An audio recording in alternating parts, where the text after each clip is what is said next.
الحمد لله وكفى والصلاة والسلام على أشرف الأنبياء والمرسلين وعلى آله وصحبه وبارك وسلم تسليما كثيرا أما بعد فأعوذ بالله من الشيطان الرجيم بسم الله الرحمن الرحيم مثل الذين ينفقون أموالهم في سبيل الله كمثل حبة أنبتت 7 سنابل في كل سنبلة 100 حبة والله يضاعف لمن يشاء صدق الله العظيم. وقال النبي صلى الله تبارك وتعالى عليه وسلم إن الصدقة لتطفئ غضب الرب وتدفع بيتة السوء أو كما قال صلى الله تبارك وتعالى عليه وسلم. یا رب صل وسلم دائما ابدا علی حبیبک خیر الخلق کلہم. تمام بھائی محبت عقیدہ سے درود شریف پڑھنے چاہیے. اللہم صلی علی سیدنا و مولانا محمد وعلی آل سیدنا و مولانا محمد وبارک وسلم وصلی علیہ. میرے انتہائی قابل صد احترام بزرگوں، بھائیوں اور دوستوں، کلمہ پڑھ لینے کے بعد مسلمان کی ہر نیکی کی اللہ پاک بڑی قدر فرماتے ہیں. ہر نیکی پر اللہ تبارک و تعالی اس کے اخلاص کی وجہ سے اس نیکی سے بڑھ چڑھ کر اجر عطا فرماتے ہیں. جتنی بھی نیک اعمال ہیں، ہر نیک عمل کی اپنی ایک اہمیت، فضیلت، فرضیت ہے، لیکن ان تمام اعمال میں ایک بڑا عمل اللہ کے راستے میں اخلاص کے ساتھ خرچ کرنا، انفاق فی سبیل اللہ، اللہ کے راستے میں خرچ کرنا، یہ اللہ تبارک و تعالیٰ کو بہت زیادہ محبوب ہے. اور اللہ تبارک و تعالیٰ کے ہاں ایسے بندے کا مقام بہت آگے ہوتا ہے کہ جو اللہ کے راستے میں اپنے حلال مال میں سے خرچ کرنے والا ہوتا ہے. صدقات، خیرات، انفاق فی سبیل اللہ میں دل کھول کر پورے جذبے اور اخلاص کے ساتھ خرچ کرنے والا اللہ کے ہاں بڑا مقام حاصل کرتا ہے. صرف اتنا نہیں بلکہ آفتوں کو ٹالنے کے لیے اور خوشیوں کو حاصل کرنے کے لیے اللہ کے راستے میں خرچ کرنا ایک بہت بڑا ذریعہ ہے.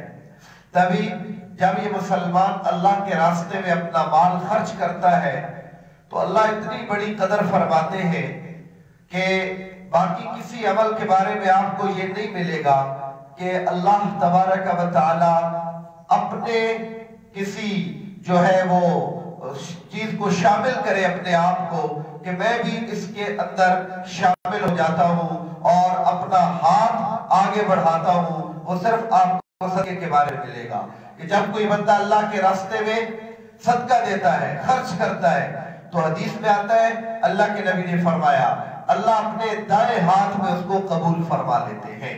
حالانکہ صرف اتنا کہہ دیتے کہ اللہ پاک قبول فرما لیتے کافی تھا، لیکن اللہ کے نبی صلی اللہ علیہ وسلم صدقہ دینے والے کی حوصلہ افزائی اور قدر افزائی فرما رہے ہیں کہ بظاہر تم اپنا صدقہ کسی غریب کے ہاتھ پر رکھتے ہو، مسجد اور مدرسہ پر لگاتے ہو، لیکن حقیقت میں تم یہ صدقہ اللہ کے ہاتھ میں رکھ رہے ہو. اللہ تبارک و تعالی اپنے دائیں ہاتھ سے اس کو پکڑ لیتا ہے. کیا مطلب پکڑ لینے کا؟ کہ اللہ پاک اس کو اپنی بارگاہ میں قبول کر لیتا ہے اور پھر اگلی بار یربیہا، اللہ اس کی پرورش کرتا ہے. کما یربی احدکم فلوقہ، جیسے تم گھوڑے کے بچے کی پرورش کرتے ہو، فرمایا اللہ ایسی ہی تمہارے اور صدقے کی پرورش کرتا ہے. تم نے 1 کھجور دی، تم نے 1 روپیہ دیا. صدقہ دینے کے لیے ضروری نہیں کہ ہزاروں میں دی تو تب صدقہ ہوگا، بلکہ اخلاص کے ساتھ 1 روپیہ دیا. حدیث میں آتا ہے جہنم کی آگ سے بچو، چاہے کھجور کے ایک ٹکڑے کے بدلے میں ہو، چاہے بکری کے کھر کے بدلے میں ہو، تو جہنم کی آگ سے بچو. یہ کیوں بتلایا گیا کہ بظاہر دکھنے میں معمولی چیز اللہ رب العزت کی بارگاہ میں بہت بڑی بن جاتی ہے جب بندہ اخلاص کے ساتھ خرچ کرتا ہے. تو اللہ رب العزت کے پیارے نبی علیہ السلام نے فرمایا کہ جب تم میں سے کوئی شخص اپنے حلال مال میں سے صدقہ دیتا ہے، صدقہ چاہے مسجد میں خرچ ہو نفلی صدقہ، چاہے مدرسے میں خرچ ہو، چاہے بیوہ پر خرچ ہو، کسی غریب پر خرچ ہو، تو آپ صلی اللہ علیہ وسلم کا فرمان اللہ اس کو اپنے دائیں ہاتھ میں لے لیتے ہیں اور پھر اس کی پرورش کرتے ہیں جیسے تم گھوڑے کے بچے کی پرورش کرتے ہو حتی تکون مثل الجبل، یہاں تک کہ وہ پہاڑ جتنا ہو جاتا ہے۔ تمہارا ایک کھجور کا دانہ پہاڑ جتنا بن جاتا ہے، تمہارا 1 روپیہ پہاڑ سے بھی زیادہ اللہ کے ہاں جو ہے وزن اس کا بن جاتا ہے۔ اس لیے اللہ کے راستے میں دل کھول کر خرچ کرنا اللہ کو محبوب ہے، اور اپنے مال کو روک رکھنا، مال پر سانپ بٹھا دینا، مال کے اوپر بچھو بٹھا دینا اور اس کو خرچ نہ کرنا، یہ اللہ کے نزدیک سخت ناپسند چیز ہے۔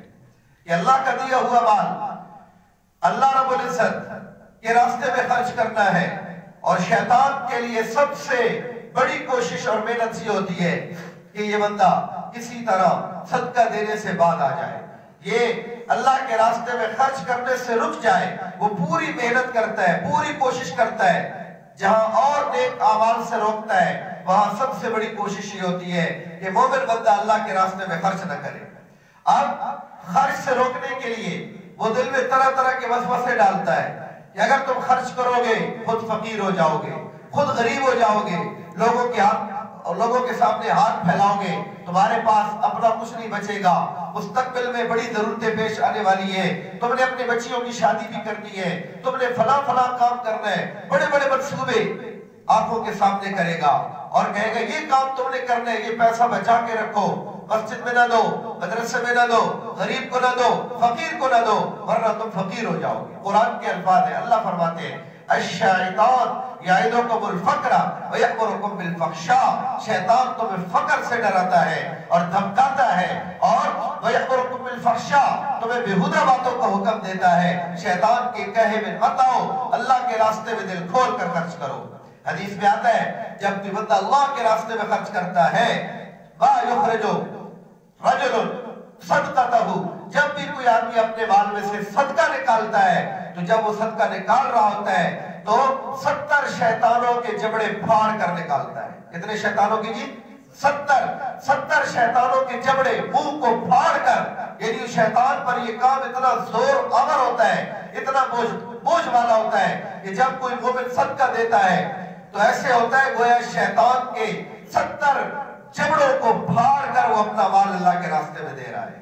جو 70 جبڑے کوشش کر رہے ہیں یہ نہ دے، یہ رک جائے، یہ بخیل بن جائے، کنجوس بن جائے، اور جب وہ مال اللہ کے راستے میں دیتا ہے گویا ان 70 شیطانوں کے جبڑوں کو پھاڑ دیتا ہے۔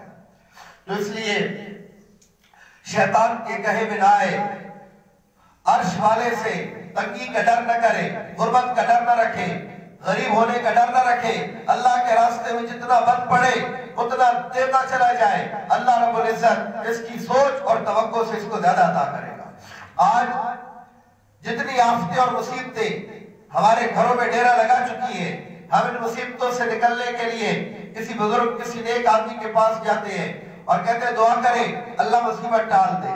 ٹھیک ہے، جانا چاہیے، دعا کروانی چاہیے، لیکن اس کے ساتھ ساتھ اگر ہم صدقہ دینے والے بن جائیں اور اللہ کے راستے میں خرچ کرنے والے بن جائیں تو یہ آفتیں اللہ تبارک و تعالی ہمارے گھروں سے خود ہی دور کر دے گا۔ حدیث میں آتا ہے صدقہ اور آفت 2 گھوڑے ہیں، صدقہ اور آفت 2 گھوڑے ہیں، جو گھوڑا پہلے نکل جائے دوسرا گھوڑا اس کو پا نہیں سکتا۔ اگر صدقہ آپ نے دے دیا پہلے، آفت آنے سے پہلے صدقہ دے دیا، وہ آفت کبھی بھی تم تک پہنچ نہیں سکے گی۔ اللہ پاک اس صدقے سے اس آفت مصیبت کو جو لکھی ہوئی ہے کہ اس کو آنی ہے، پہنچنی ہے، وہ صدقہ اس آنے والی مصیبت کو بھی ٹال دے گا، اور جو مصیبت میں ہم مبتلا ہے اس کو بھی دور کر دے گا۔ تو کتنے اس کی برکات، کتنے ایسے اس کے فوائد۔ آج غریب کی غربت ختم نہیں ہو رہی، مالدار کے مال میں برکت نہیں رہی، گھروں میں جھگڑے، نحوستے نے ڈیرا لگا دیا۔ کیا وجہ ہے؟ کہ ہم صحیح طریقے سے صدقہ ادا نہیں کرتے، اگر دیتے بھی ہیں تو ان جگہوں پر لگاتے ہیں جہاں صدقہ کرنے کا کوئی ثواب حاصل نہیں ہوتا۔ تو اس لیے ہم صدقہ صحیح دینے کی کوشش کریں اور اس کے مصرف پر لگائیں، ضرور اللہ کی غیبی مدد کے دروازے کھولیں گے، ضرور اللہ تبارک و تعالی فراوانی اور کشادگی عطا کریں گے۔ جیسا کہ انسان اپنے مال کی بڑھوتری کے لیے جتن کرتا ہے، کئی محنتیں اور کوشش کرتا ہے میرا مال بڑھ جائے، اوور ٹائم لگاتا ہے، کسی طرح میری مہینے کی تنخواہ میں اضافہ ہو جائے۔ تو مال کی بڑھوتری کے لیے ہم طرح طرح کے جتن کرتے ہیں، طرح طرح کی دوڑ بھاگ کرتے ہیں، میرے مال میں اضافہ ہو جائے، میرا مال بڑھ جائے۔ مال کے بڑھانے کے جہاں اور ذریعے ہیں، وہاں ایک بڑا ذریعہ اللہ کے راستے میں صدقہ دینا۔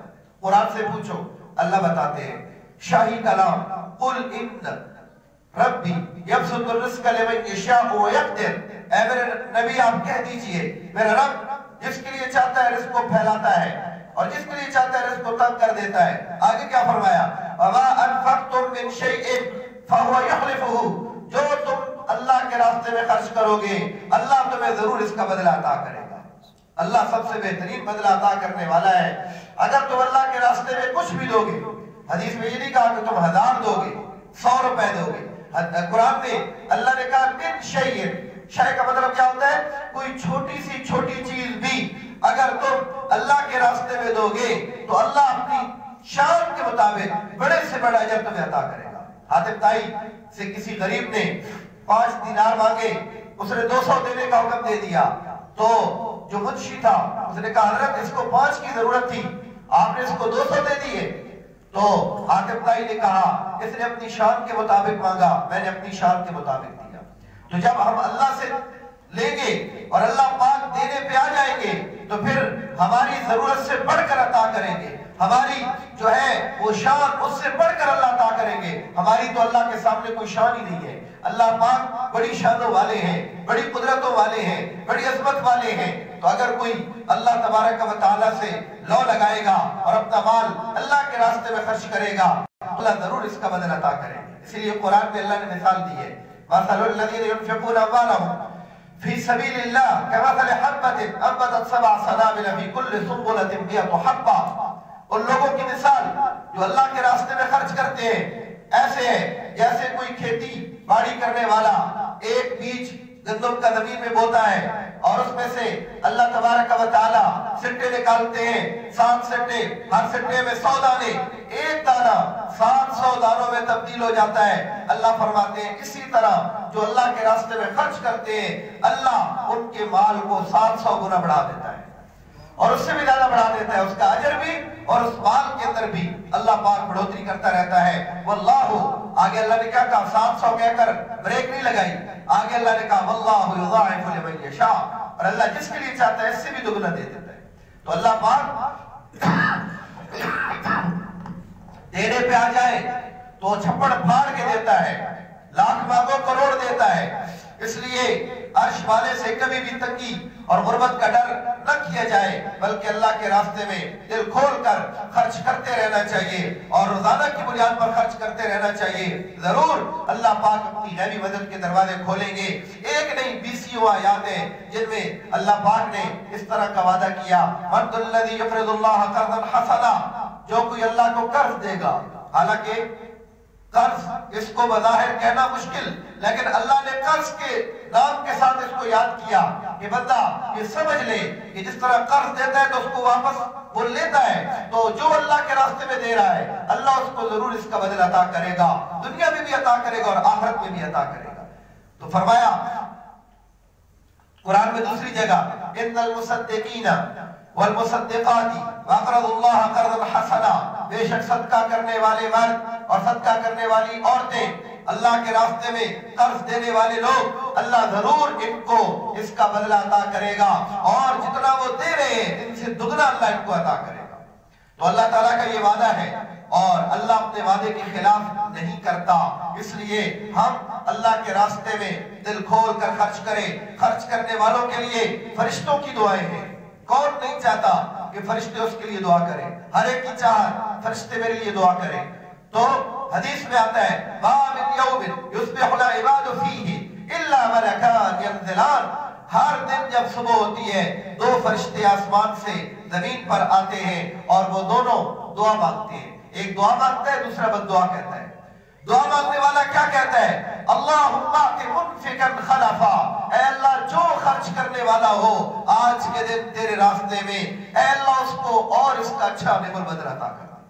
اور دوسرا فرشتہ بد دعا کرتا ہے، اللہم آت ممسکن تلفا، اے اللہ جو مال کو روک روک کے رکھنے والا ہے، جمع کر کے رکھنے والا ہے، صرف ذخیرہ کر کے رکھنے والا ہے، اور تیرے راستے میں خرچ نہیں کرتا، جہاں خرچ کا موقع ہے وہاں خرچ نہیں کرتا، بخل اور کنجوسی سے کام لیتا ہے، تو اے اللہ اس کے مال کو تلف کر دے، ہلاک کر دے، برباد کر دے، اس مال کے اندر سے برکت کو ختم کر دے۔ فرشتوں کی بد دعا قبول کیوں نہ ہو، اور دعا کیوں نہ قبول ہو؟ تو فرشتوں کی دعا لینا چاہتے ہیں تو روزانہ کے اعتبار سے صدقات کا اہتمام کریں، روزانہ کے اعتبار سے اللہ کے راستے میں خرچ کرنے کے مواقع ڈھونڈے، اور جو موقع ملے وہاں پھر جو استطاعت ہو، جو توفیق ہو، اللہ کے راستے میں خرچ کریں۔ ضرور اس کی وجہ سے اللہ کی رحمتیں برکتیں آئیں گی، صرف دنیا نہیں سنورے گی، آخرت بھی سنور جائے گی، آخرت میں بھی اللہ پاک انعام و اکرام سے نوازیں گے۔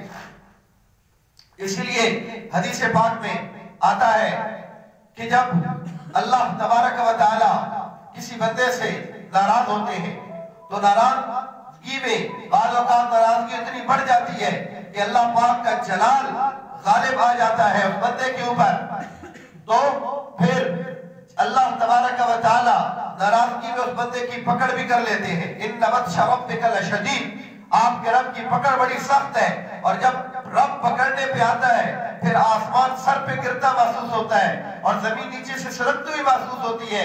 جب رب کی پکڑ ہمارے اوپر پہنچ جاتی ہے، رب کی پکڑ کو، رب کی پکڑ سے نجات کے لیے، رب کے غصے کو ٹھنڈا کرنے کے لیے، رب کے جلال کو جمال میں بدلنے کے لیے کون سا بڑا ذریعہ ہے؟ میرے نبی نے فرمایا ان الصدقۃ لتطفئ غضب الرب، صدقہ رب کے غصے کو بجھا دیتا ہے، صدقہ رب کے غصے کو بجھا دیتا ہے، یعنی ٹھنڈا کر دیتا ہے، رب کا جلال جمال میں بدل جاتا ہے جب بندہ اللہ کے راستے میں صدقہ دینے والا ہوتا ہے۔